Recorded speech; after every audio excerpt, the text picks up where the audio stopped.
मैं एक सन्यासी हूं और एक सन्यासी होने के नाते सच बोलने का साहस करता हूं। जो सच है मैं वो बोलता हूं। हमारी जो भी बातें कंडीशनल हैं।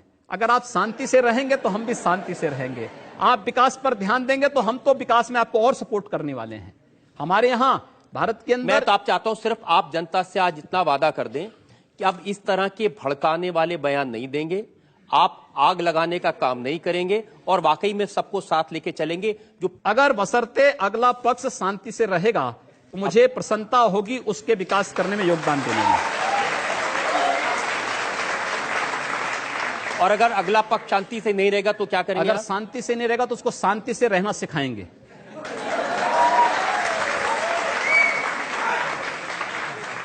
बंदूक के दम पर, मार के दम पर। जो जिस भाषा को समझेगा उस भाषा से समझाएंगे। नहीं, ये कालिक मुंह पे नहीं लगना चाहिए। इसको हटाइए, और अगर इसको हटाओगे नहीं तो पाकिस्तान समर्थक तत्व बेमौत मारे जाएंगे, उनको कोई बचाने वाला नहीं मिलेगा। पाकिस्तान प्यारा है, वे पाकिस्तान में जाएं।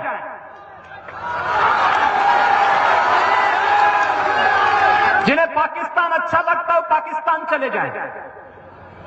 हम उसको रोकेंगे नहीं। अगर वो चाहेगा तो उसको जाने का किराया भी मुहैया करा देंगे। हम पूरी व्यवस्था कर देंगे। लेकिन ये नहीं हो सकता है कि भारत के अंदर रह करके पर्व और त्योहार के नाम पर इस देश की संविधान की व्यवस्था को, देश के संवैधानिक व्यवस्था को कोई चुनौती देने का कार्य करेगा तो चेतावनी हमें स्वीकार्य नहीं है। हम उसका जवाब उसी भाषा में, और उसका जवाब जिस भाषा में वो जानेगा, जिस भाषा में वह उस सीखना चाहता हो, जिस भाषा में वह अच्छी तरह समझ सकता हो, उस भाषा में उस जवाब को हम देना जानते हैं। और अगर प्रशासन ही चाहता है तो फिर तैयारी कर ले। ये हमारे लिए बहुत कठिन नहीं, इस प्रकार के तत्वों पर नकेल कसना। एक झटके में सब काम ठीक हो जाएगा और प्रशासन तय कर ले। लेकिन भारत के संविधान के प्रति अटूट निष्ठा होने के नाते हम चाहते हैं कि प्रशासन की जिम्मेदारी है, प्रशासन इस कार्य को करे। अपराध है। मैंने ये कहा कि अगर कोई हमारा जलाएगा तो वो सुरक्षित नहीं बैठेगा। हम फिर इस बात की प्रतीक्षा नहीं करेंगे कि प्रशासन आएगा, हमारी बात को सुनेगा और फिर वह अपने तरीके से फैसला लेगा। प्रशासन रोकें अन्याय। मैं फिर कहता हूं ना कि अन्याय किसी के साथ न हो, लेकिन हम अन्याय सहेंगे भी नहीं। ये हमारे लिए बहुत कठिन नहीं, इस प्रकार के तत्वों पर नकेल कसना। एक झटके में सब काम ठीक हो जाएगा। सच को स्वीकार करना पड़ेगा। ऐसा सच आप कहते हैं कि अगर एक हिंदू का खून बहेगा तो हम 10 मुसलमान का खून बहाएंगे। 2007 का गोरखपुर में कैसे आपके मुंह से मशीन गन से भी ज्यादा आग निकल रही है, आपको सुनवाते हैं।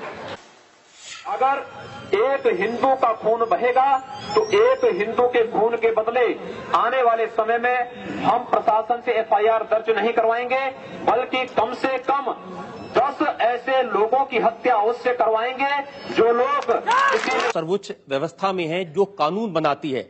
आप लोगों से कह रहे हैं कि हम एफआईआर दर्ज नहीं करवाएंगे, अगर एक मारेगा तो हम 10 मारेंगे। आप गब्बर सिंह हैं कि हमने प्रशासन से इस बात को अगर एक हिंदू को मारेंगे तो 100 को हम भी मारेंगे। वह जिस प्रकार का व्यवहार करेगा उसका 100 गुना हम लोग करेंगे। यहां से ही तो वापस करेंगे, लेकिन कर कौन पाएगा? जिसकी भुजाओं में ताकत हो। इसका जवाब भी दीजिए। मैं एक सन्यासी हूं। अगर हमें शास्त्र का प्रशिक्षण दिया गया तो शास्त्र के साथ साथ शस्त्र का भी। अगर हमारे हाथ में एक हाथ में माला है तो दूसरे हाथ में हम भाला लेकर के भी चलते हैं। कि इस प्रकार के अन्याय का प्रतिकार करना, मुझे लगता है जब कानून और व्यवस्था फेल हो जाती है, जंगल राज हो जाता है, तो जंगल राज का जवाब जैसे को तैसा देने की तैयारी होनी चाहिए। एक अधिवक्ता था, वह जाके कोर्ट में एक अपील कर दिया। उसने कहा कि उत्तर प्रदेश में और जगह तो हिंदू बालिकाएं जाती होंगी, लेकिन गोरखपुर में मुस्लिम बालिकाएं हिंदुओं के घर में आती हैं। हम लोगों ने भी इस बात को तय किया। में हम लोगों ने इस परंपरा को स्वीकार किया। किसी कालखंड में कोई बना होगा, अगर वह हिंदू बनेगा हम उसको स्वीकार करेंगे, उसकी शुद्धि करवाएंगे और उसको अपनाएंगे, एक नई जाति का फिर से निर्माण करवा देंगे। कोई जाति ही नहीं बना डालेंगे, हम लोग स्वीकार करेंगे। और हम लोगों ने तय कर रखा है कि अगर वह एक हिंदू बालिका को ले जाएंगे तो कम से कम 100 मुस्लिम बालिकाओं को हिंदू। प्रशासनिक व्यवस्था पूरी तरह फेल हो चुकी है, जहां पर वो किसी चीज को सुनने को तैयार नहीं है। गोरखपुर में दर्जनों व्यापारियों की दुकानें आग लगाई जा चुकी थी।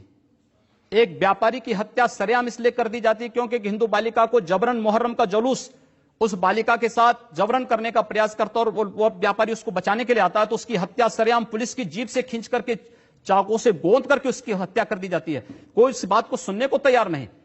अगर मैं सड़क पर ईद के दिन नमाज पढ़ने से रोक नहीं लगा सकता तो मुझे कोई अधिकार नहीं कि मैं थानों में जन्माष्टमी के पर्वों को रोकूं।